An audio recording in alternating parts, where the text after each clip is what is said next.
Everything you will listen in this video is taken from the internet or any book or any documentary which is available for public.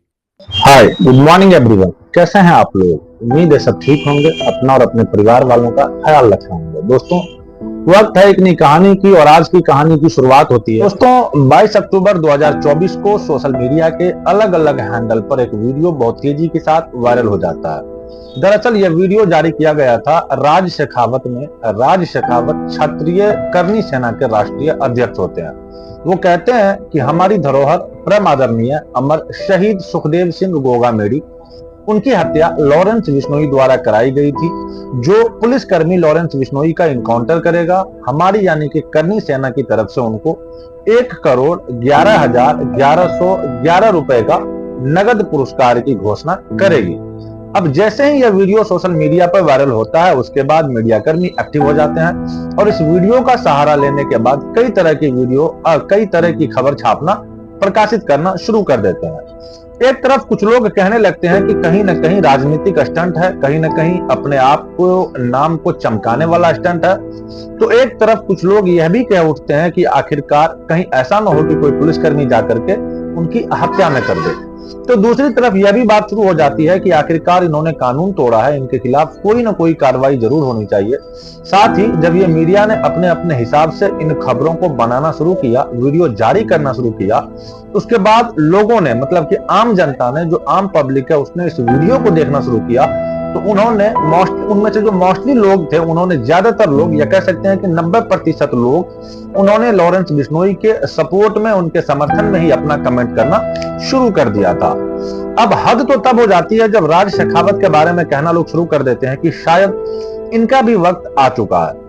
दरअसल Lawrence Bishnoi पिछले 9 साल से भारत के अलग अलग राज्यों के अलग अलग जेल के अंदर बंद है। वो एक ऐसी सलाखों के अंदर बंद है जहां पर शायद कहा यह जाता है कि सुई भी अंदर नहीं पहुंच सकती। तो आखिरकार कोई पुलिस वाला इतना बड़ा रिस्क क्यों लेगा? और क्या वाकई सचमुच लॉरेंस बिश्नोई जो बाहर सब कुछ चल रहा है, यह सब कुछ वही करा रहा है, या फिर उनके नाम का सहारा लिया जा रहा है?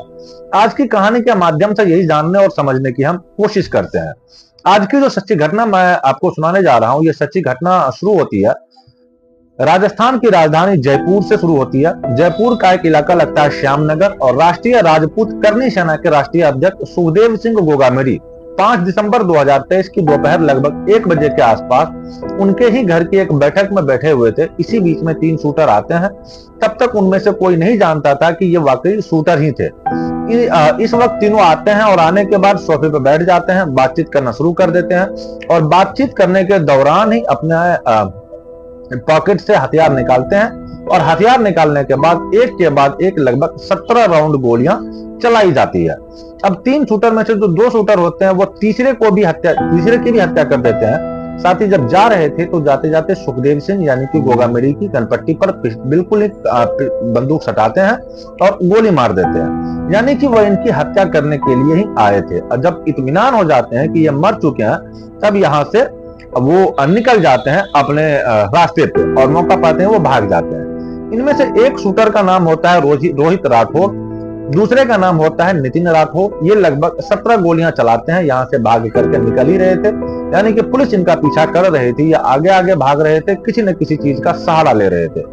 एक शहर से दूसरे शहर, दूसरे शहर से तीसरे शहर, और इस तरह से वो चंडीगढ़ पहुंच जाते हैं। अब ये चंडीगढ़ पहुंचे भी नहीं थे कि दोनों शूटर की सोशल मीडिया पर एक पोस्ट बहुत तेजी के साथ वायरल होना शुरू हो जाती है। दरअसल पोस्ट की थी रोहित गोदारा उर्फ रावत राम स्वामी की। रोहित गोदारा यह घोषणा करते हैं कि वो लॉरेंस का साथी है, और इस हत्याकांड को, यानी कि सुखदेव सिंह गोगामेडी की जो हत्या हुई है, वो उसी ने करवाई है, और उनके ही शूटर हायर किए गए शूटर थे। अब उसने इसको भेजा था, और पीछे की जो वजह थी वो उन्होंने डिटेल में तो नहीं बताई, और ये उन्होंने बस अपनी जिम्मेदारी बनती है कि पुलिस की अपना काम करने की, और उनकी तलाश करते ही शुरू कर देती है। अब अगले दिन यानी कि 5 दिसंबर 2023 को यह हादसा होता है। हादसा की कर दी जाती है, हत्या कर दी जाती है। अगली तारीख 6 तारीख 7 तारीख को लोग सड़कों पर उतर आते हैं बड़ी संख्या में। अब चाहे वो जयपुर हो, जोधपुर हो, उदयपुर हो, या फिर भीलवाड़ हो, जिस शहर में देखो वहां पे धरना प्रदर्शन, आगजनी, सड़कें जाम करना, करना, तभी शायद 2 या 3 पहले ही जो नई सरकार का गठन हुआ था और फिर लोगों ने में जो उबाल फैलता है, जो पुलिस के खिलाफ लोगों में बहुत तेजी के साथ जो उबाल था, लोग कह रहे थे कि पुलिस हमारे साथ है, फिर हमें क्यों रोका जा रहा है। बस हमारा मकसद है कि सुखदेव सिंह गोगामेडी की जिन लोगों ने हत्या की है उन्हें किसी भी कीमत पर बख्शा नहीं जाना चाहिए। अब जब तक उन्हें न्याय नहीं मिलेगा हम इनकी डेड बॉडी को भी नहीं उठने देंगे, न पोस्टमार्टम करने देंगे, न ही इनकी अंतिम संस्कार होने देंगे। लोगों में कुछ इस तरह का उबाल था, हजारों की संख्या में लोग इकट्ठे हो रहे थे, सड़कों की सड़कें भर रही थी और जगह जगह गुस्से का भी सामना करना पड़ रहा था। प्रशासन को भी, शासन को भी, साथ ही साथ पुलिस को भी इस हत्याकांड को लगभग 11 महीने का समय बीत चुका है। यह हत्याकांड हुआ था 5 दिसंबर 2023 को और जो मैं कहानी सुनाने जा रहा हूं, यह कहानी 28 अक्टूबर 2024 की है। ठीक 2 महीने बाद यानी कि नवंबर और दिसंबर शुरू हो जाएगी, लगभग 11 महीने का समय हो चुका है। लेकिन 11 महीने में अभी पिछले दिनों 5 जून 2024 को इस मामले में चार्जशीट जरूर लगी है, लेकिन पुलिस वाले अभी किसी भी ठोस नतीजे को अंजाम नहीं दिया, नहीं पहुंच पाया, क्योंकि इस मामले में अभी कोर्ट की तरफ से कोई फैसला नहीं आया है और जो अभी इस मामले में कोई ठोस फैसला नहीं आया है। लेकिन इसी बीच 12 अक्टूबर 2024 को यह बात मुंबई का एक बांद्रा इलाका लगता है। वहां पर अजित पवार गुट के एक नेता जो कि 3 बार के विधायक रह चुके हैं, 1 बार के मंत्री रह चुके हैं और अपना ही एक बड़ी शोहरत थी उनकी, क्योंकि वो मुंबई के हर साल रमजान के महीने में इफ्तार पार्टी करते थे। और इफ्तार पार्टी के अंदर चाहे वो महाराष्ट्र के प्रदेश के मंत्री हो या फिर केंद्रीय मंत्री हो, इस तरह के बड़े बड़े नेता के जो भी लोग आया करते थे, साथ ही फिल्म बॉलीवुड के जितने भी एक्टर एक्ट्रेस थे वो भी यहाँ पर आया करते थे। हर कोई इंतजार किया करता था, जो बड़े बड़े नामचीन लोग थे, कि हम इस इफ्तार पार्टी का हिस्सा बने। दरअसल वो इफ्तार पार्टी दिया करते थे बाबा सिद्दीकी, और बाबा सिद्दीकी की 12 अक्टूबर 2024 की रात लगभग 9:30 बजे के आसपास मुंबई के बांद्रा के एक इलाके पर दशहरा का लोग पर्व मना रहे थे और कुछ लोग वहां पर इकट्ठा होते हैं, आते हैं और कहते हैं कि बाबा हमारे साथ पटाखे छोड़ रहे हैं। वो छोड़ते भी हैं और कहते हैं कि ठीक है छोड़ेंगे, क्योंकि दशहरा पर्व मनाया जा रहा था और बड़ा ही भीड़ भाड़ छोड़ते छोड़ते पटाखे के बीच किसी ने आया और उन्हें गोली मारकर उनकी भी हत्या कर दी, यानी कि 3 गोली लगती है। हालांकि उनका बेटा भी उनके साथ उस वक्त था, जिसका नाम जीशान सिद्दीकी होता है। जीशान सिद्दीकी वो अपने ऑफिस में रुक जाते हैं। यदि उनके पास उस वक्त फोन ना आता तो हो सकता है कि जो शूटर आए थे वो उनकी भी हत्या कर देते। लेकिन मामला सोशल मीडिया पर बहुत तेजी के साथ वायरल होने लगता है और जब वायरल होने लगता है तो लोग फिर बाबा सिद्दीकी के बारे में जानने की कोशिश में जुड़ जाते हैं कि आखिर बाबा सिद्दीकी कौन थे।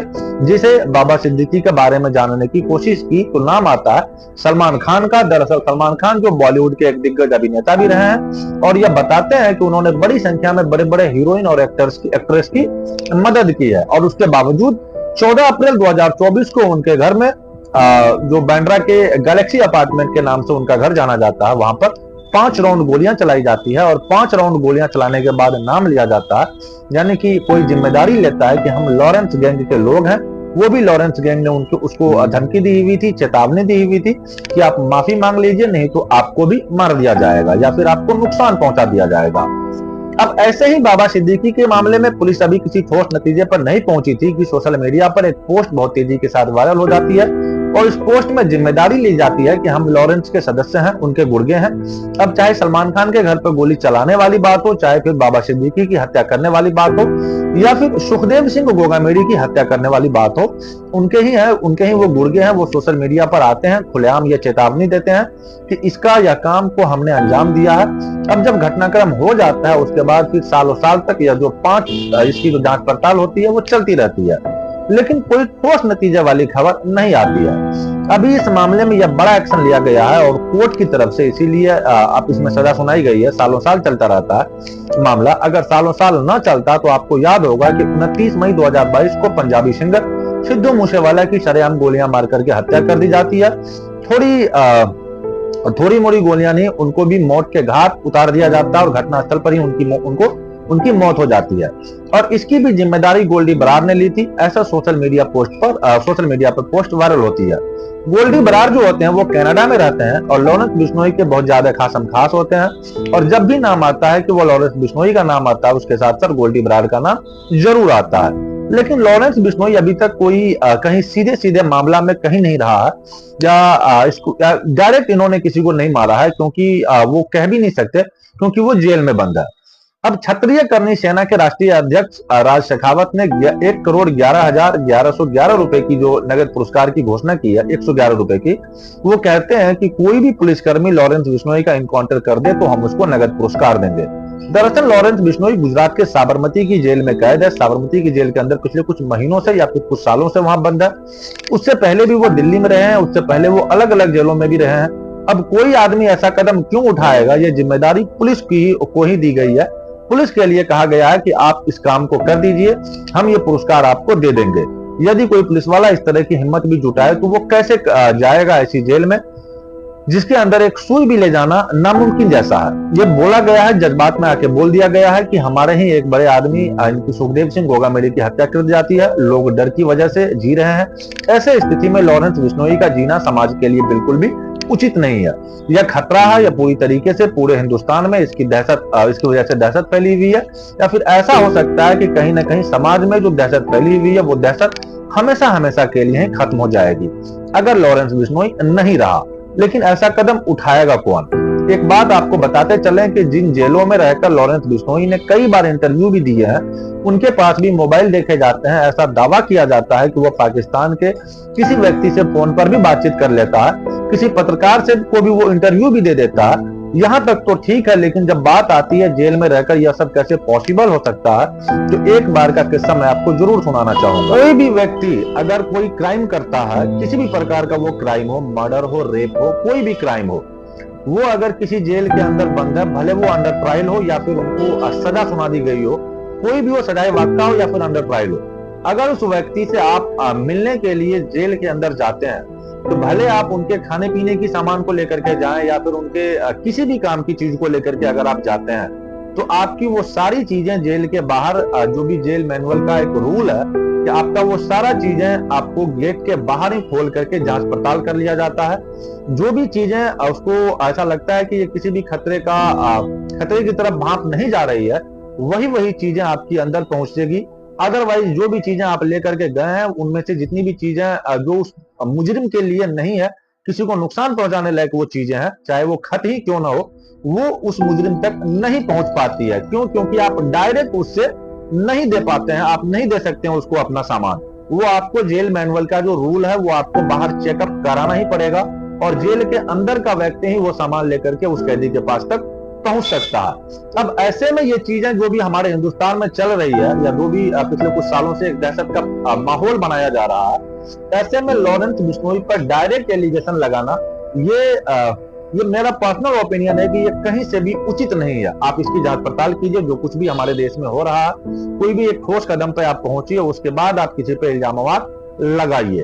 खैर, आप क्या सोचते हैं इस बारे में, इस क्राइम के बारे में, जो भी सुखदेव सिंह गोगामेडी के रिलेटिव जो इन्होंने एक पुलिस वाले को, कोई भी पुलिस वाले को 1 करोड़ रुपए का जो इनाम देने का वादा किया है, इस बारे में आपकी क्या राय है? कमेंट सेक्शन में जरूर से बताइएगा। खैर, यही थी हमारी आज तक की कहानी। आई होप कहानी आपको पसंद आई होगी। कहानी अगर पसंद आई हो तो वीडियो को लाइक कीजिएगा, और चैनल पे अगर नए हैं तो जाते जाते चैनल को सब्सक्राइब कर बेल आइकन जरूर से प्रेस कर दीजिएगा। जल्दी मिलते हैं किसी और वीडियो में किसी नई कहानी के साथ। तब तक के लिए अलविदा लेना चाहते हैं। जय हिंद, जय भारत।